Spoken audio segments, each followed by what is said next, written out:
Anda mungkin pernah dengar kisah luar biasa Lisa Allen.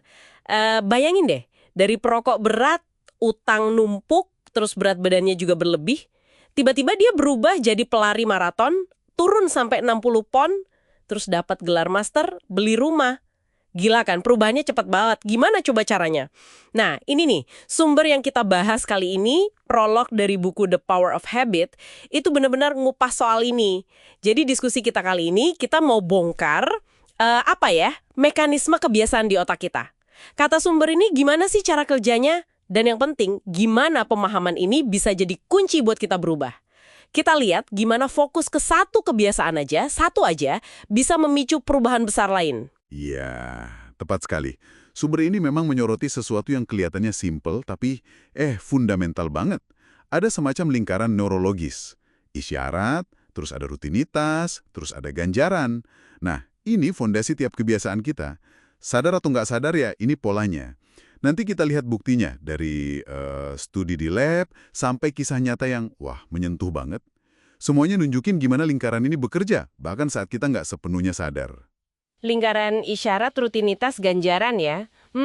Kedengarannya simpel. Tapi kalau dipikir-pikir, ini kayaknya kerja di belakang layar terus ya, hampir sepanjang waktu kita. Gimana sih para ilmuwan bisa buktiin ini? Oke, jadi sumber ini cerita soal eksperimen di MIT, pakai tikus di labirin. Awalnya nih, pas tikus baru belajar cari coklat, aktivitas otaknya tinggi banget, mikir keras dia. Tapi begitu rutinnya jadi kebiasaan, setelah diulang-ulang terus kan, aktivitas otaknya turun drastis. Yang aktif tinggal pas awal, denger klik, itu isyaratnya, sama pas akhir nemu coklat, ganjarannya. Ini nunjukin gimana otak kita berusaha hemat energi. Dia pakai bagian namanya basal ganglia. Anggap aja ini kayak pusat autopilot di otak. Jadi rutinitas jalan otomatis, otak bisa fokus ke yang lain. Oh gitu. Jadi otaknya kayak masuk mode hemat daya ya buat rutinitas. Masuk akal sih. Tapi, ini nih. Sumber ini terus cerita kasus Eugene. Ini yang bikin saya, kaget banget. Orang ini kan kehilangan kemampuan bikin ingatan baru. Memorinya rusak karena virus.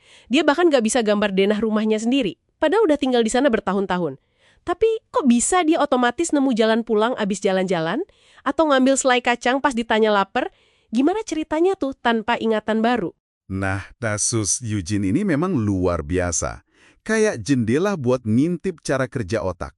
Kuncinya gini, basal ganglianya Eugene itu masih utuh. Yang rusak bagian lain, hippocampus, buat memori sadar. Ini nunjukin secara dramatis banget kalau kebiasaan itu kerjanya terpisah dari memori sadar kita.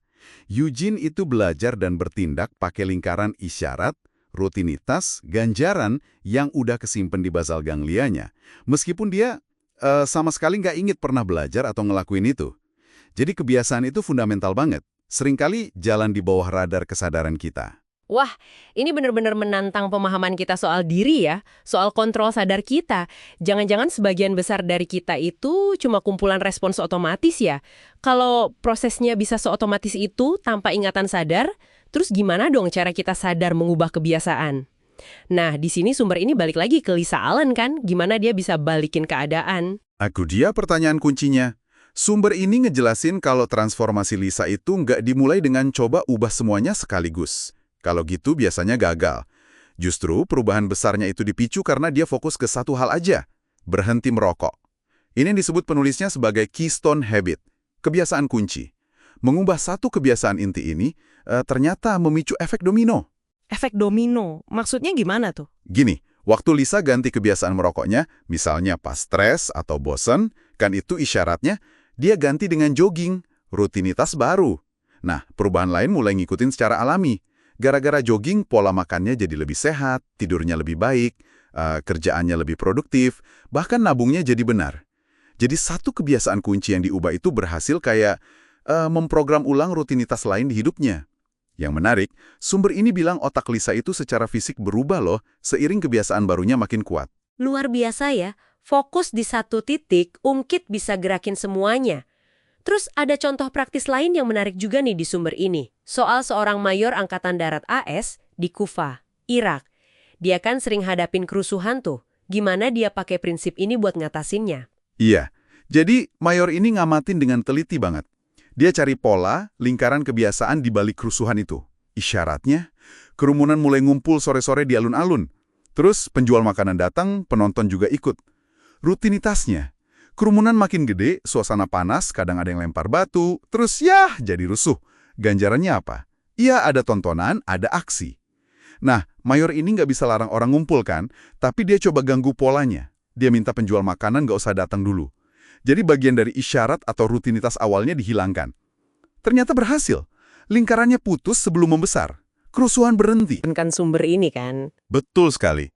Poin krusialnya adalah otak kita itu nggak bedain mana kebiasaan baik, mana yang buruk. Lingkaran isyarat, rutinitas, ganjaran yang sama itu berlaku buat sikat gigi tiap pagi atau buat ngemil keripik tanpa mikir pas nonton TV. Kabar baiknya, justru karena mekanismenya sama, kita jadi punya semacam peta. Dengan paham lingkaran ini, identifikasi isyaratnya apa, rutinitasnya apa, ganjarannya apa buat kebiasaan yang mau diubah, Anda pegang kerangka buat mulai bangun pola baru. Jadi intinya dari prolog ini, sebagian besar hidup kita mungkin dijalankan oleh semacam autopilot otak ya. Formulanya simple, isyarat, rutinitas, ganjaran. Tapi kabar besarnya adalah kita bisa kok rebut kembali kemudi. Caranya ya dengan memahami dan mungkin sedikit mengotak-atik formula itu. Kekuatan buat berubah itu ada di sana. Dan ini bukan cuma soal mekanik aja loh. Sumber ini juga ngutip William James. Dia menekankan, meskipun kebiasaan itu membentuk kita punya pilihan untuk membentuk kebiasaan kita. Kuncinya yaitu tadi, kenali lingkarannya, terus secara sadar pilih dan rancang rutinitas baru. Rutinitas baru untuk merespons isyarat yang sama, tapi demi ganjaran yang memang kita inginkan. Dan satu lagi yang penting banget, kayak yang dialami Lisa, adalah keyakinan. Yakin kalau Anda memang bisa berubah. Keyakinan itu sendiri bisa jadi katalisator yang kuat banget. Wah, sumber ini benar-benar membuka mata ya soal seberapa dalamnya pengaruh kebiasaan dalam hidup kita sehari-hari. Mungkin ini jadi pertanyaan penutup buat Anda renungkan nih. Kalau Anda coba amati satu hari aja dalam hidup Anda, kira-kira bisa nggak Anda identifikasi satu aja? Satu lingkaran kebiasaan kecil, satu isyarat, satu rutinitas, satu ganjaran yang selama ini jalan otomatis. Dan mungkin saja Anda jadi pengen pahami lebih dalam atau bahkan mulai coba rancang ulang.